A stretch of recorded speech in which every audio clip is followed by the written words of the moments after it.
些細なことで怒りっぽくなっていませんか。自分でもなぜイライラするのかわかりませんでした。62歳の官民補さんは退職後、妻と2人で暮らすようになりました。これまで大声を出したことなど一度もない人でした。ところが、ある頃から小さなことにもイライラするようになったのです。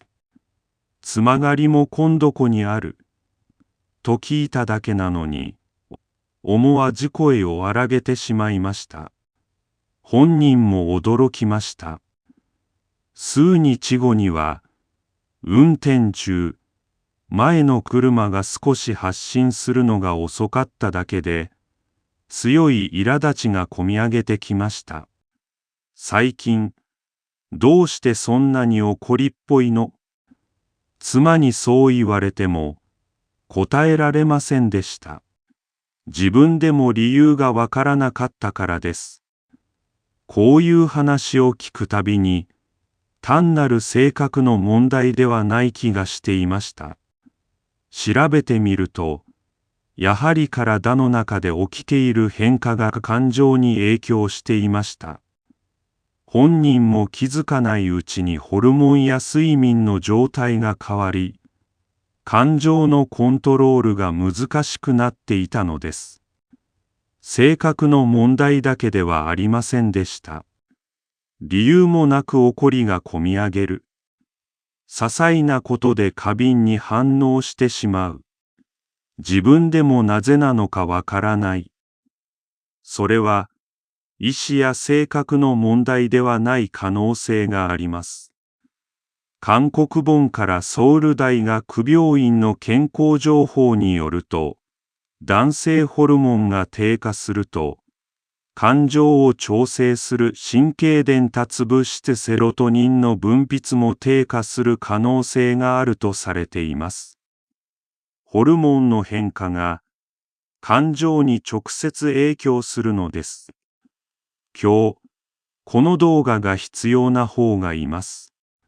最近、理由もなく怒りっぽい方、前より神経質になったと言われた方、あるいは、これ、夫のことかもしれないと思って開いた方、最後まで見ていただければ、感情変化の仕組みと原因、そして今できることが見えてきます。なぜ、理由もなく怒りがこみ上げるのか。多くの人は、感情の変化を性格のせいにします。年を取ったから、ストレスが多いから、もちろん、それも関係はあります。しかし60代以降、感情コントロールが難しくなる背景には、体の中で起きている具体的な変化があります。この変化を知らないと、本人も周囲も性格の問題だと思い込んでしまいます。その結果、人間関係が悪化し、自分自身を責め続けることになります。でも、もし原因が別にあるとしたら話は変わります。官民補さんも自分を責めていました。これまで穏やかに生きてきたのに、突然、小さなことで怒ってしまう。妻にも申し訳なく、子供たちの前でも恥ずかしく感じました。病院に行こうかとも思いましたが、そのうち治るだろうと考えていました。しかし、6ヶ月経っても改善しませんでした。むしろ悪化していきました。眠りも浅くなり、朝起きても疲れが残る。昼間はやる気が出ない。韓国ソウル病院の健康情報によると、男性更年期は女性の閉経のように急激には起こらず、ゆっくり進行するため、気づかれにくいとされています。そのため、症状が出ても性格が変わったただのストレスだと誤解されることが多いのです。しかし実際には、ホルモン睡眠自律神経が同時に乱れている構造があります。60代以降、怒りっぽくなる3つの原因。テストステロン低下とセラトニン低下。男性ホルモンであるテストステロンが低下すると、セロトニン分泌も低下しやすくなります。セロトニンは、気分を安定させる神経伝達物質です。これが減ると、イライラしやすい、不安感が強くなる、小さな刺激に過敏になる、やる気が出ない、といった変化が起こりやすくなります。ソウル病院によると、テストステロン値が基準以下の場合、男性更年期と診断されることがあり、不安、焦燥感、無気力、意欲低下などの症状が現れることがあるとされています。睡眠低下による前頭葉機能の低下。睡眠不足になると、感情を制御する前頭葉の働きが低下します。前頭葉は、衝動を抑え、感情をコントロールする役割を持っています。この機能が弱まると、すぐ怒る、感情を抑えられない、些細なことで爆発する、といった状態になりやすくなります。同時に、扁桃体という不安や怒りを司る脳領域が過剰に反応するようになります。つまり、以前なら流せたことでも、強い怒りとして感じてしまうのです。コルチゾール上昇。ストレスが続くと、コルチゾールというストレスホルモンが過剰に分泌されることがあります。コルチゾールが高い状態が続くと、怒り、イライラ、落ち込み、不安感を感じやすくなるとされています。そして、この3つは互いに悪循環を作ります。ホルモン低下、睡眠悪化、コルチゾール上昇、さらにホルモンが乱れる。このループの中で、感情コントロールがどんどん難しくなっていくのです。この仕組みを知ってから、周囲の見え方が変わりました。退職後に急に怒りっぽくなった人、自分を責めている人、その人たちは性格が悪くなったのではなく、体の中で変化が起きていたのかもしれません。放置するとどうなるのか。人間関係が壊れる。最初に影響を受けるのは、家族との関係です。配偶者や子供との衝突が増え、周囲は理由がわからないまま傷ついていきます。本人も後悔します。しかし、また同じことを繰り返してしまいます。うつ状態が深くなる。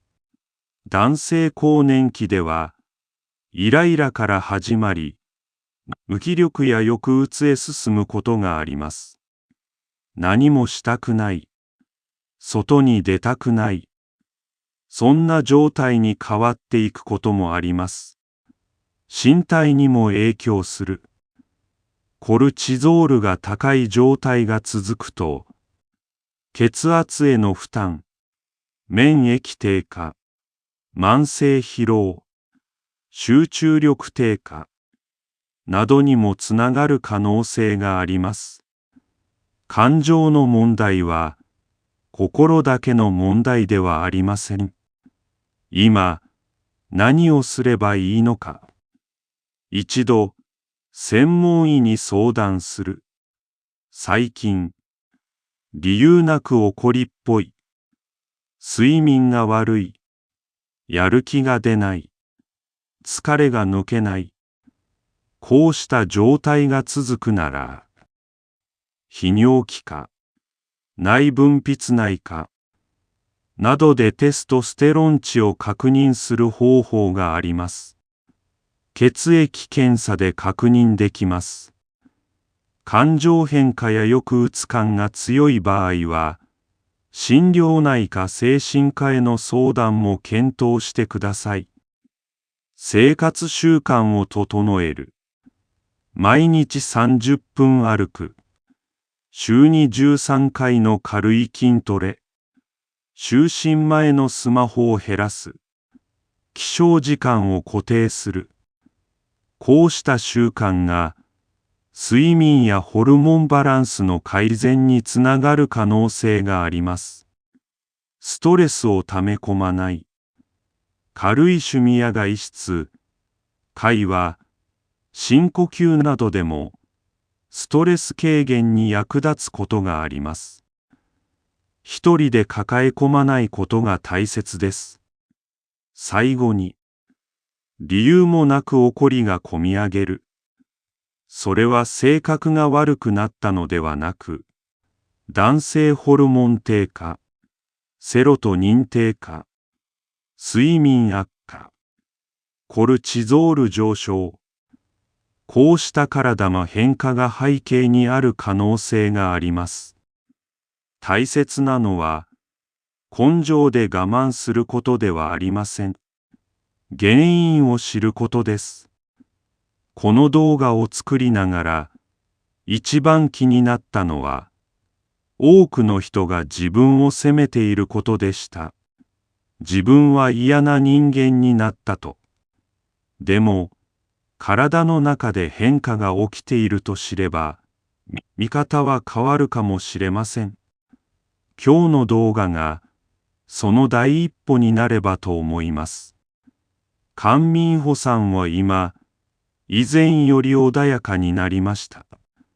治療と生活改善を始めてから、感情の波が少しずつ減っていきました。今では、妻と夜に散歩する時間が増えたそうです。彼はこう話します。自分が悪い人間になったと思っていました。でも、体の中に理由がありました。それを知って、初めて前に進めました。最近、理由なく怒りっぽい。睡眠が悪い。意欲が出ない。そんな変化が続いているなら、一度相談してみてください。検査一つで方向が変わることがあります。この動画が参考になった方は、チャンネル登録をお願いします。症状には個人差があります。詳しくは医師へご相談ください。